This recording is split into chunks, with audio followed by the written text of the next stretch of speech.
ಸಂಕ್ರಾಂತಿ ಹಬ್ಬದಲ್ಲೂ ದಿವಂಗತ ಪುನೀತ್ ರಾಜ್ಕುಮಾರ್ ಸ್ಮರಣೆ ಮಾಡಲಾಗ್ತಾ ಇದೆ. ಮಂಡ್ಯದಲ್ಲಿ ಸಂಕ್ರಾಂತಿ ಆಚರಣೆ ವೇಳೆ ಅಪ್ಪು ನೆನೆಸಿಕೊಂಡಿದ್ದಾರೆ ಅಭಿಮಾನಿಗಳು. ರಾಸುಗಳಿಗೆ ಅಪ್ಪು ಹೆಸರು ಹಾಗೂ ಫೋಟೋಗಳನ್ನು ಹಾಕಿ ಸ್ಮರಿಸಿದ್ರು. ಅಪ್ಪುಗೆ ಜೈಕಾರವನ್ನು ಹಾಕಿ ಕಿಚ್ಚನ್ನ ಹಾಯಿಸಿ ಸಂಭ್ರಮಿಸಿದ್ರು.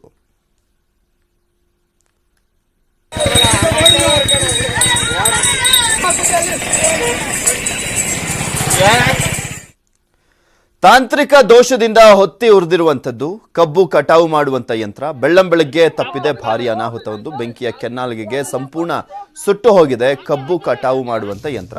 ಬೆಳಗಾವಿ ಜಿಲ್ಲೆಯ ಅಥಣಿ ತಾಲೂಕಿನ ಸವದಿ ಗ್ರಾಮದಲ್ಲಿ ಈ ಒಂದು ಘಟನೆ ನಡೆದಿದೆ. ಕಬ್ಬು ಕಟಾವು ಯಂತ್ರದ ಜೊತೆಗೆ 2 ಎಕರೆ ಕಬ್ಬಿನ ಬೆಳೆಯೂ ಕೂಡ ಸಂಪೂರ್ಣ ನಾಶವಾಗಿದೆ.